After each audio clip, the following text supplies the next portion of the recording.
From a highly secure network of top secret locations across North America, this is the Spurs Insider Lottery Winners Edition. I'm your host, Mike Finger, joined as always by our panel of Express News Spurs beat writers, Jeff McDonald and Tom Orsborn, along with sports editor Nick Talbot. Tom is joining us for the third consecutive year on the morning after what's become a tradition for Tom Orsborn, heading into the lottery room, the drawing room, turning over all of his electronic devices, cutting himself off from the outside world, and watching the local Cagers change the course of their franchise. 2 years ago, it happened when I was right outside that room, and the Spurs landed Victor Wembanyama. Last year, it happened. The Spurs got their lottery ball combination drawn again and landed in the top four to draft the eventual Rookie of the Year, Stephon Castle. This year, their lottery ball combination comes up again. They don't get the big prize, but they get a pretty big prize, Tom. I think the prediction we're going to make to start out this podcast is you're not going to be doing this next year. Does that sound like a plan for you? Yeah, Brian and I talked about that. He said, we're a winning combination, he said. So, you have to clear your calendar if we ever have to do this again. And I said, well, hopefully you never have to again. He said, well, there's always a trade. There's always that possibility. So, but no, it was interesting last night that he, in 2023, as the balls were pulled up and the numbers were read, he was really struggling to find the combination to see if the Spurs had won, and he couldn't find it. Of course, there were 140 combinations that year, and the Rockets rep leaned over to him and whispered, I think it's you. I think you got it. But this year, there were 60 combinations, and he was right on the money. As soon as that fourth ball came up and the number was read, he knew it, started nodding his head, and tapped the table with his hand. That was his form of celebration. 2 years ago, it was a little understated fist bump. So yeah, it was. He was talking about that afterward, how he knew this time around that they had gotten it. But yeah, he was elated. And I guess there's a possibility they do own some Atlanta picks. So I guess I was just thinking you could go back with him, the Spurs handling the Atlanta picks. But that leads us to the natural next topic of conversation here. After we get past just the shell shock, laughable, hilarious turn of events that Nico Harrison and the Dallas Mavericks won this lottery, which just shows that good planning gets rewarded, fellas. Competence always pays off. It's good karma. I'm not sure that the Spurs are going to make this pick, and I'll start the conversation with just the what we know. What we know is there's a fella from Rutgers, the college basketball hotbed of Rutgers, called Dylan Harper, who seems to be the consensus number 2 player in this draft behind Cooper Flagg. And I think there's a lot of agreement on that. There's some outlier takes out there, which there's always somebody trying to be a contrarian, but it seems to be pretty well decided that Dylan Harper is the guy who most scouts, talent evaluators, executives think is the second best player in this draft. He's a guy who could fit into what the Spurs are building in San Antonio. The problem is, and it's not a problem at all, I shouldn't have used that word. The issue is there might be a better use of this huge asset that the Spurs just won last night than to add a player who has some overlap with the player they acquired at the trade deadline last year, De'Aaron Fox, and the player that they landed in last year's draft, Stephon Castle. So this leads to some natural questions about what do you do with this pick? It is now the third most attractive, maybe the second most attractive trade chip that the Spurs have in their stockpile right now. You could do a lot of things with it. Jeff, I want to bring you in on this. Does this change your tune on the discussion we had 2 weeks ago about Giannis? Does it lead you to think that maybe you trade down and look for a shooter? Does it lead to more modest trades? Or do you just say, hey, if everyone really loves Dylan Harper this much, the Spurs should take him and find room for him? It's a lot of questions, a lot of questions there. Yeah, I don't know where to start. I think there would be zero questions if the Spurs had just got the number one pick. Yeah. Like, why didn't they do that? They got so close. I think it's just proof that God hates the Spurs. Yeah. Yeah. Or it's rigged. Franchise. It's rigged. It's got to be It's rigged. rigged. Yes. What a Yeah, the lottery franchise. is so rigged that like the best picks of the last 40 years have gone to those big market teams like San Antonio and Orlando Yeah. and Cleveland. Yeah. Like this is really they don't do a good. They suck at rigging if they rig the lottery. Anyway, back to your questions about the number 2 pick. What was the first one I'm like being interviewed and you asked 3 questions. I just have a 3-part question. Now I can't remember any of the parts. We're going to start with the one that's going to get all the people riled up, and just say, do you have to use this pick now to get Giannis? Do you have to? Oh, absolutely. I have to. There's no have to. No. See, that's No. why I posed the question that way. I Because you do think- not have to. Yeah. I think, I mean, someone asked me, does this increase the odds of trading for Giannis? And I guess the answer to that is yes, because the number 2 pick is more attractive than the number 8 pick, which is where the Spurs were at. So I guess that's a pedantic way of answering it, but I guess I can't speak to what the Spurs will do, but I can speak to what I would do. And I'm not really pro trade for Giannis. Explain. I think, I mean, the main issue to me is I think is that team in Oklahoma City. And I realize OKC is in a tied series with the Nuggets right now. So but I think that team is going to be a monster for the next several years. And I think if you use a lot of your capital to bring in Giannis, you make the Spurs a lot better. They're clearly a Western Conference contender, but I fear that you're spending a lot of capital to play for number 2 in the West. And you're still going to have to wait out that Oklahoma City dynasty in the making. And when that's over, Giannis is past his prime. He's 35 or something. So that's one reason I would rather build for a window a little after that and build through the draft and build a team that comes up together. And everything we know about the Spurs is that's kind of how they've tend to operate and how they wanted to put this together. So that would be. Now the flip side of that whole OKC argument is the most compelling argument I can think of to make a play for Giannis is to keep him from going to Oklahoma City and lengthening that window. Or Houston, and making those 2 teams that you have to go through for the next half decade or more. And I don't know if preventing someone else from doing something is a good enough reason to do something yourself, but that's the most compelling reason to me is to keep him out of those guys' hands. I really hate everything that you just said, like everything, because I agree with all of it. Yes. And I wanted the first time for everything on this freaking podcast.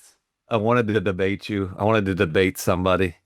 But it's just I think that you had it exactly right, and that makes for a really boring podcast. We needed to throw down intellectually, and it's just not going to happen. I didn't want to have to. Hey, I think that we talked about it 2 weeks ago. The thought of Giannis in a Spurs uniform next to Victor Wembanyama is so crazy, funny, and exciting that I wouldn't bash the Spurs for doing it, and I would totally understand if they did do it. I mean, it would work. I just don't think it would work. It would work. I just don't know that if it works good enough. Crazy as that sounds. You want someone to play devil's advocate? Yes, go for it. I'll argue with you. Okay. I'll argue with you. Okay. So you just have this 7'4" guy who's diagnosed with DVT. How long is your window? Do you know you're going to get 10 years, 12 years of great Victor Wembanyama? Maybe If, not. if, Maybe not. Maybe it if gets hurt. There's no guarantees in the NBA. And sometimes instead of a dynasty, you have to plan for, like, the Bucks thought they were going to get more than one. They didn't. uh-huh. So sometimes you just need to know, go for what you can. Thank you for doing this, And Nick. I think because Giannis can give you a window and say, okay, this is our championship window. Victor and Giannis can at least get you one championship, maybe two, and they put you into the window right now instead of saying 2 or 3 years from now. Why are you building a championship contender for 5 years from now when you can be a championship contender right now? Thank you so much, Nick, for giving me some points to shoot down, because that's exactly what I needed. I know that's what you needed. voicing Sometimes you have to play that devil's advocate, but Giannis you're and voicing Victor the fan, and I can be take the all of champion. Can give you the Exactly. championship window right now. I can now. That's perfect. That is perfect. Now I can pick this apart piece by piece, because first of all, as we discussed a couple weeks ago, okay, all of what Nick said makes sense at first, but okay, if Victor, if his career is not going to be what we think it is, then like things aren't good. Like you can't plan for that. You can't plan for um the backup plan when you have Victor Wembanyama. I don't think that's the smart way to do things. You Who said it's a back? you want to build with Victor Wembanyama. You're- You don't want to say, oh, if he's not around, then we need in 10 years, then we need to make the most of it now. I don't think that's the Spurs way of building. They don't look short term, they look long term. That's that part of it. The second part of it is when you talk about needing to make your championship window now, that just does not happen. Go back through the last decade and a half of NBA history. Teams that try for the immediate championship contention window do not succeed. No finals MVP, no best player in the finals, best player on his final team has ever been that in the first 6, 7 years of his career over the past 2 decades. Like, it always takes time to build to that. We talked about this a couple weeks ago.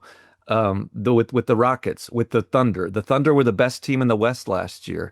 Just ran into the wall in the playoffs. Like, so you put Giannis and Victor together, like, sure, they immediately become a really good team, maybe one of the top teams in the West, but that team needs to lose at least once, maybe twice in the playoffs before it gets over the hump. That's just the way playoff success happens these days. You don't immediately become a championship team. So Giannis is 30 years old, and if you figure you need, like, it's unrealistic to me, as good as that team could be, to think that team could win the championship in the next 2 years. Victor needs a couple of years of figuring out the playoffs. Stephon Castle does. None of these other guys, like Keldon Johnson, hasn't played in the playoffs.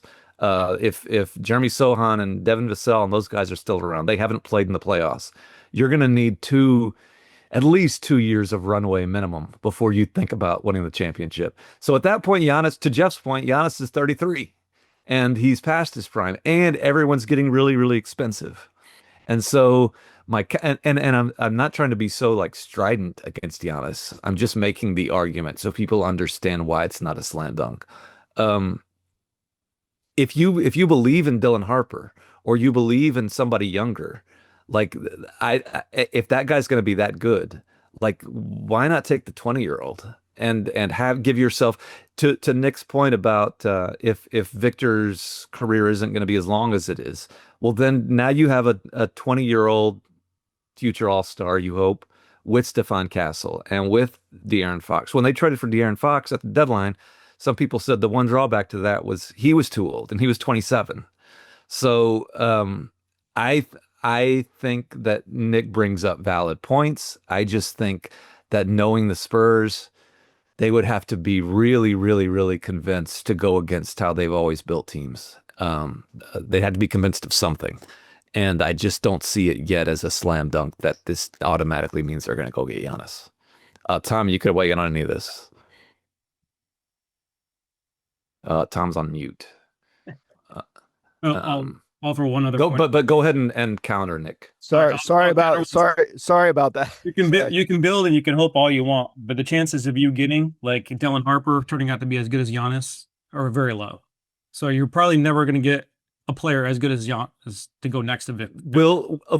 Okay, good response. I mean that's just the way it is. Because what are the chances? Giannis is. I mean, there's no guarantee Victor is going to be as good as Giannis. I mean, that's probably not true, but Giannis is one of the best players, and he has a championship pedigree. He's already been there. He's already won it. You're not trading someone. But you're talking about the past, Nick. Let me ask you this.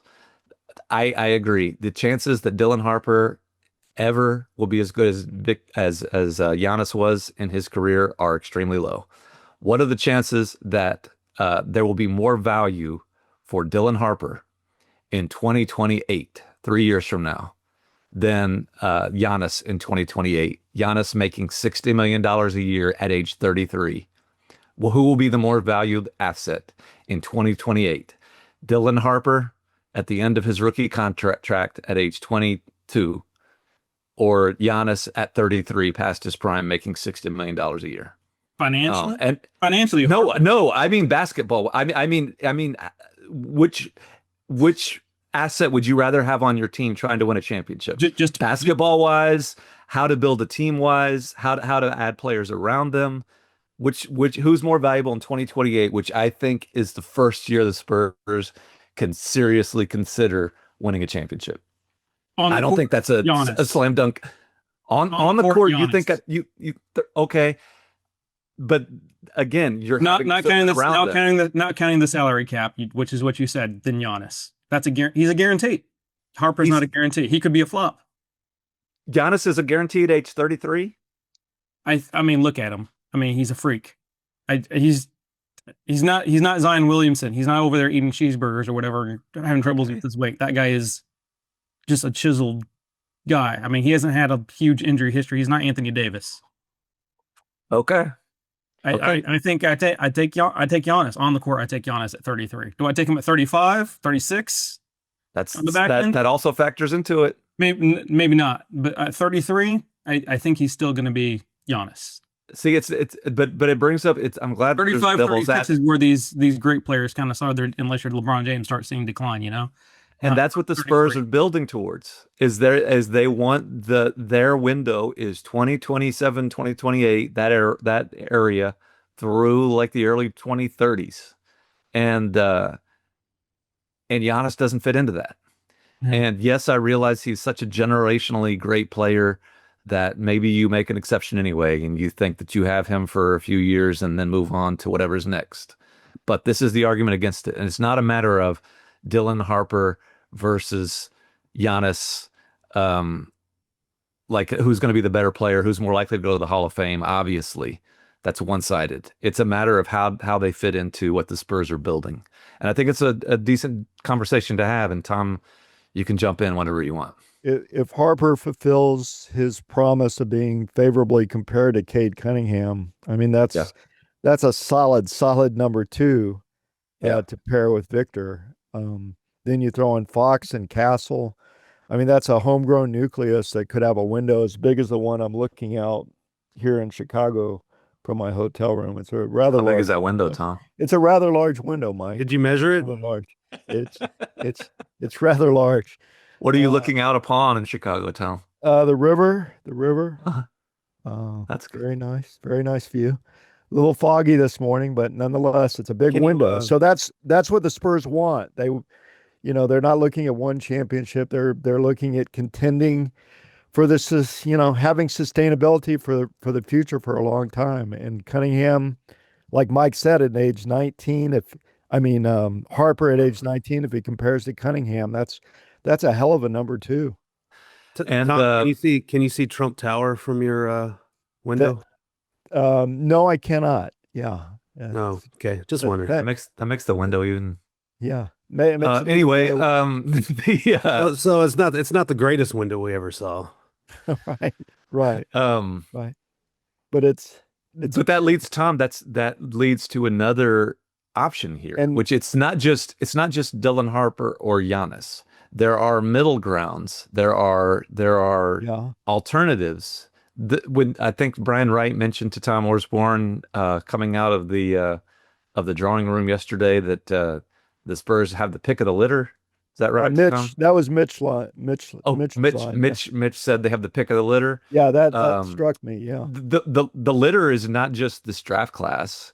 It's all kinds of things. It's trade targets, and it's not just the second best player in the draft. Like if the Spurs decide that they want that somebody else really, really wants Dylan Harper, who needs a lead guard, the Spurs kind of have to now. You could trade down a couple spots if they had somebody targeted at that 4 or 5 or 6 or somewhere along there, and then collect more stuff to go with it. I think the Spurs are going to have a lot of options coming their way. I think there are going to be a lot of offers made to the Spurs from teams who want to move up and are really intrigued by Dylan Harper. I don't think that someone other than Dylan Harper is going to be taken second. I'm no Ace Bailey. draft guru, but like Ace Bailey Better is fit, the maybe. guy who, well, if the idea of Ace Bailey fits the Spurs better than Dylan Harper does, he's a tall, strong guy who can make a shot. Really, really, really good looking athlete. He just didn't do much this year. Friend of the podcast, John Hollinger, who I think saw Rutgers in person. I think John saw Rutgers in person a bunch this year. Had his list of draft prospects come out yesterday, and he had him 12th, Ace Bailey, and that's he's low on that, and that might be extreme, but the point is, like, Ace Bailey is a project. He's not close to being the difference maker that Dylan Harper is yet. He's at his best. I think he fits the Spurs better than anybody other than Cooper Flagg in the draft. It's just it's the kind of gamble that I'm not sure the Spurs make with that pick, and so I think that somebody is going to take Dylan Harper second, and it's a matter of whether the Spurs are that team or not. And another team could be the Milwaukee Bucks if the Spurs trade for Giannis, or it could be, like, say, does Utah want to trade up a couple spots and get him? And does that bring, like, Lauri Markkanen back into the discussion? He's a very, very, very poor man's Giannis, but the Spurs could target shooting in that way. It's a homeless man's Giannis. I'm just saying, and I don't think there's the Lauri Markkanen thing is going to happen at all. I just threw that out as an example of take a lower level type of guy, and maximize that asset that the Spurs just got. You want to know what I would do if I was Brian Wright? Yeah, This is going to break the podcastiverse. I wouldn't overthink it, and I would take Dylan Harper. yeah. And I've heard the arguments. Well, they already have this guy and that guy, but it's this. Has anybody watched the NBA in 2025? Like, it's not really about positions. Like, I get, yeah, but we need shooting. Yeah, but we need a big guy. Well, go get those guys other ways. You have another pick in the first round. There's free agency. When you have the second pick, take the best player there. And if you're not going to do that, then yeah, trade down. Get something for let somebody else take the next Cade Cunningham, and you go get something else and pick 5th or whatever. But take the best player. You can play all those guys. If they're as good as you think they are, you can play all those guys. Yep. And the other, that's the other counter to the Giannis argument, is that what's the last? If you trade for Giannis, you're building a super team. You're building around basically 3-4 guys who are going to be making a ton of money in a few years, and you're going to have to find vet minimums around them in a few years. It's just going to be these 3 huge contracts and three stars. And when's the last time that has worked for a championship in the NBA? It has been a while. There's cautionary tales left and right. Name Kevin Durant's last 2 teams. It's just hard to make that work anymore. And just the way the NBA is going, it's the teams with a bunch of depth, with a bunch of young players who've grown together. That's the formula for building a contender these days. And here's the other thing. If you take Dylan Harper, now you have you've added to your stable of guys that other teams are going to want over the years, and you can always adjust off of that. If you throw everything into Giannis, you're kind of stuck with that. And being stuck is that's the wrong word for adding a guy who's a perennial MVP candidate and is a huge difference maker and has won a title and all that type of stuff. But you are limited to that lane for the foreseeable future. And that might be the lane that they choose. I'm just saying that I think I side with Jeff as to just taking the best guy and making it work. Like Dylan Harper would be the number one pick in a lot of drafts. Yeah. Not this one and not the Victor draft, but maybe last year. Last year, yeah. You know, just don't overthink it. At number 2, don't overthink it. Don't be the team that's like, we already have Clyde Drexler, we can't have Michael Jordan too. Yeah. Take the guys that can play and figure it out.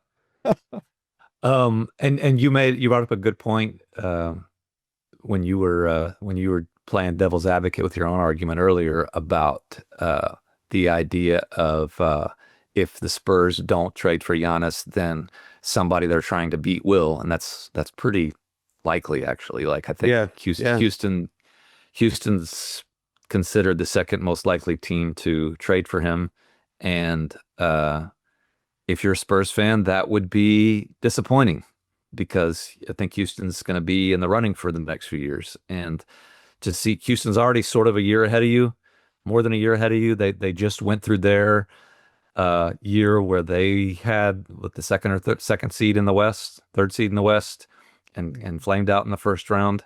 They've taken those lumps. Now they're ready to take their step forward next year. If you add Giannis, they're even farther ahead of you.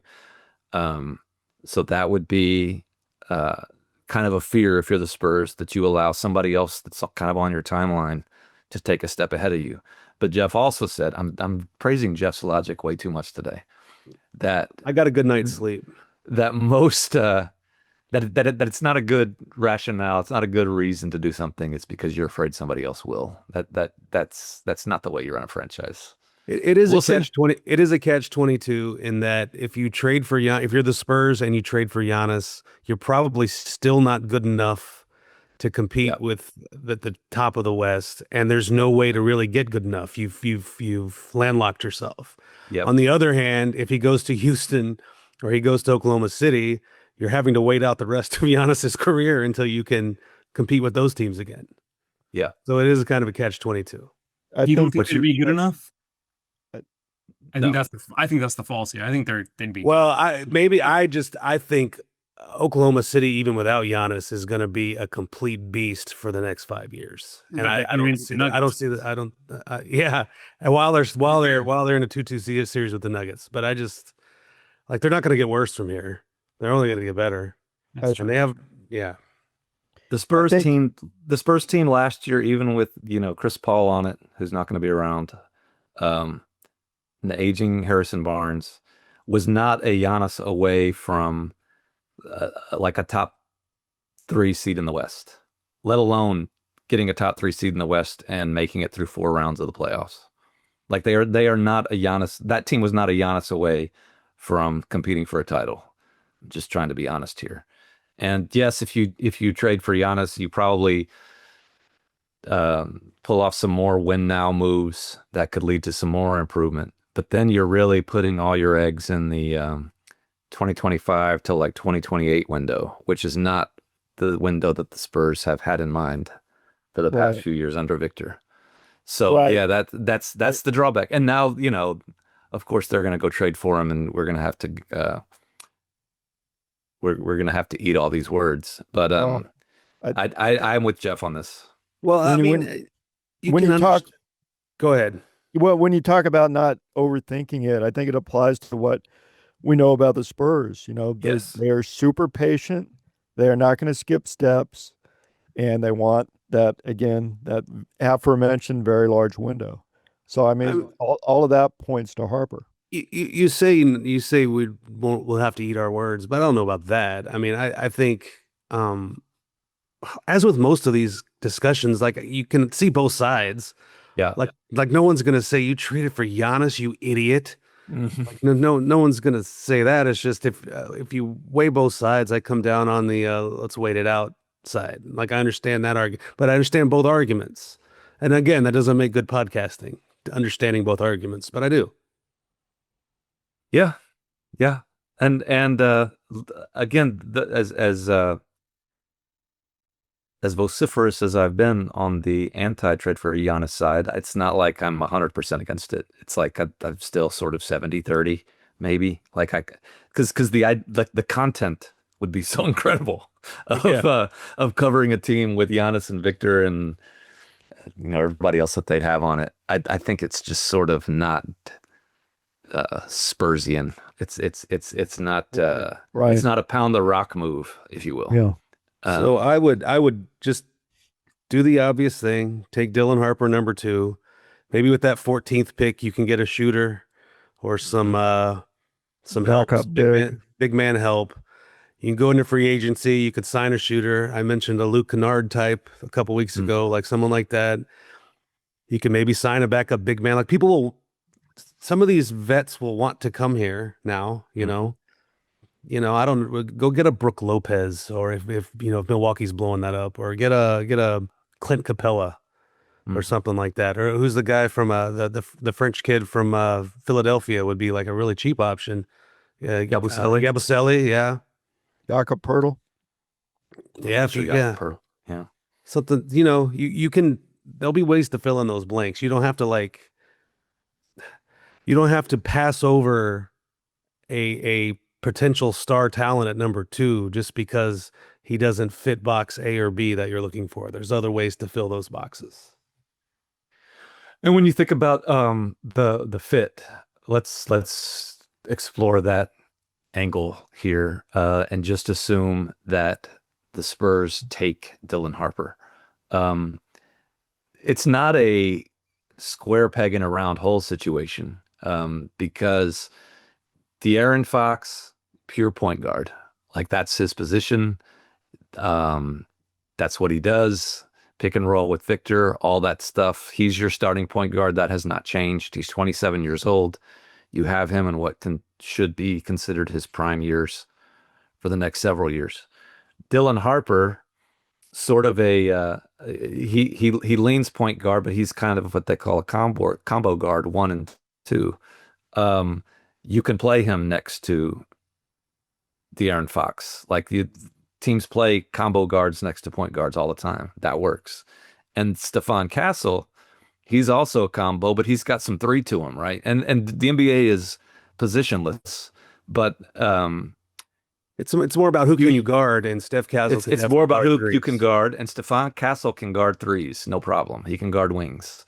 Those 3 guys, while that's not like the dream way that you set up an NBA lineup, ideally you'd have one guy of those 3 who's just a sharpshooter, sniper.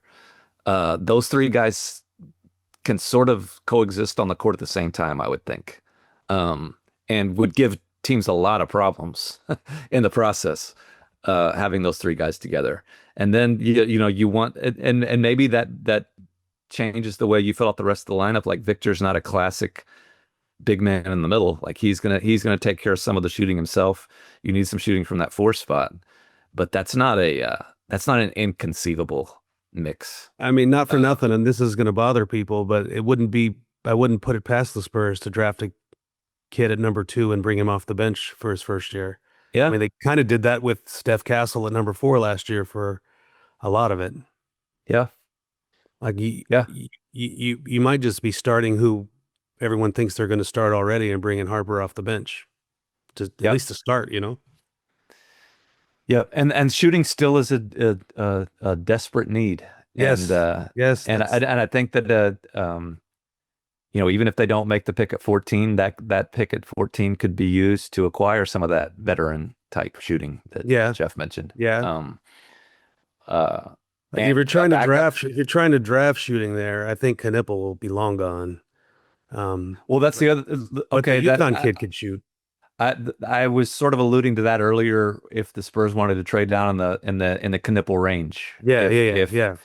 and that could be enough. That's the least sexy option between taking Dylan Harper and trading for the superstar. Would be find a team that is in that Knippel range, and trade the number 2 pick to that team, draft Knippel, and presumably collect more assets in that trade. Is it just because you want to spend the next 10 years saying Knippel? Kind of. But yeah, back to what we said at the beginning, the Spurs have lots of options, including the big splashy trade for the former MVP one, which we're not discounting. But I think the lesson here is that it's not the obvious move that some people think it is, and they might make it. I would be It's fun to argue. surprised if they do. It is fun to argue, and I appreciate Nick taking that role in this podcast, because we needed to have a little bit of a debate. Yeah. I don't truly disagree with you. The only one thing I really don't disagree, and I don't like trading down to 8, but that's, bigger. That's smaller beans there. I'd take 2. I'd take him at 2. I'd take Harper at 2 and trying to trade the 14 pick. All things being honest. Yeah. Do we think do we think they're going to make both picks? I would bet against that. Because we kind of have the blueprint from last year, where they took the 4 and traded the 8. I think if they make both of those, like what you're running into is a lot of these players on the same schedule for their extensions and when their contracts get expensive, kind of. And you also have only so many roster spots at once, and if you're getting to the territory where you're wanting to be a playoff team, how many rookies can you roster? They can't all be rookies. Yeah. So if we're ranking the options here, I think making both picks at 2 and 14 without making a trade before then is low. Before the draft, is probably lowest on my set of expectations. I think that I don't think that's going to happen. But who knows? We'll see. They're going to trade the pound the rock. They're going to trade the 14th. They're going to trade the 14th for some like pick swap in 2041 or something. Maybe they can talk Nico into trading the 2 and 14 for number 1. I think I does this if we don't have a trade. So Cooper is not a Nike guy, so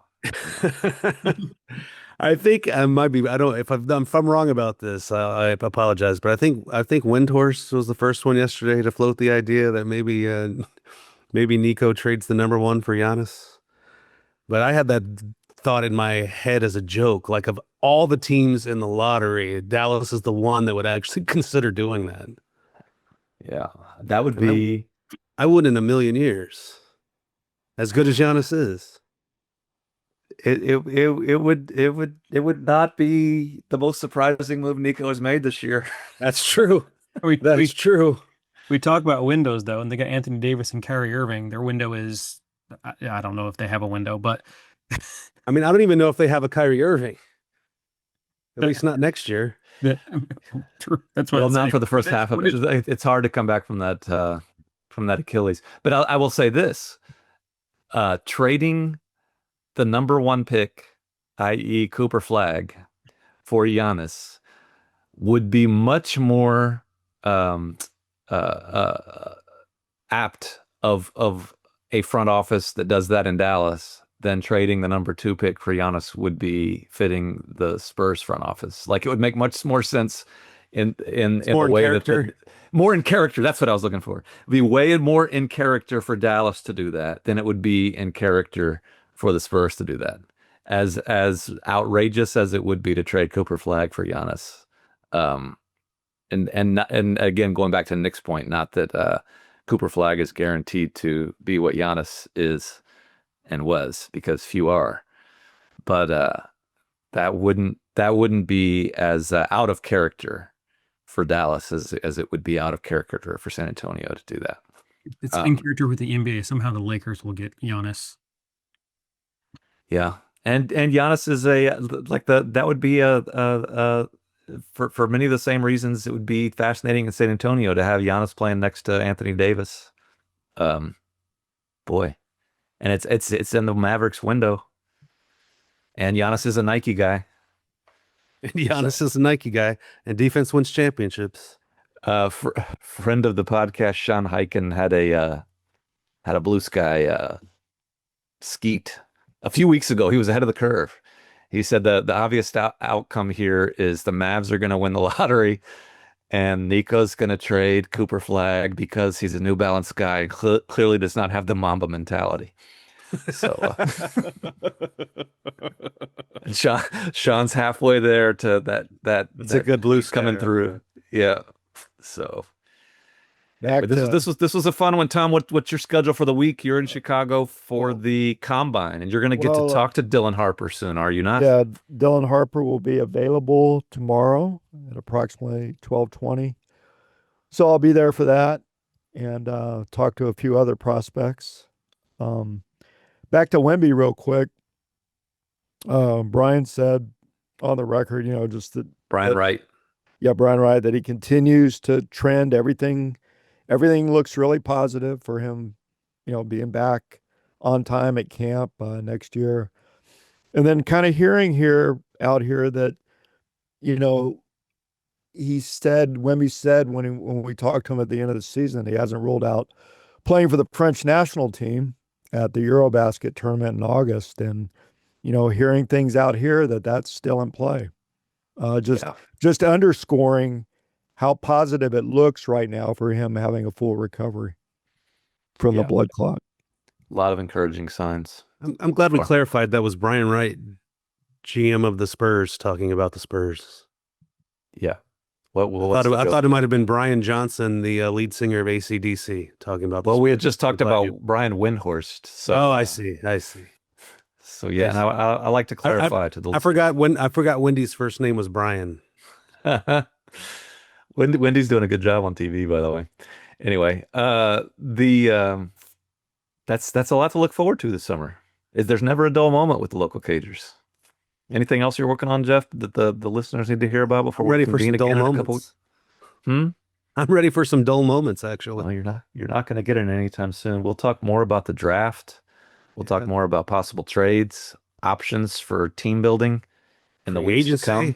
Free agency, summer league, all that's ahead on the Spurs Insider docket. We appreciate you all for continuing to tune in. Until we see you the next time, take care of each other and keep it real.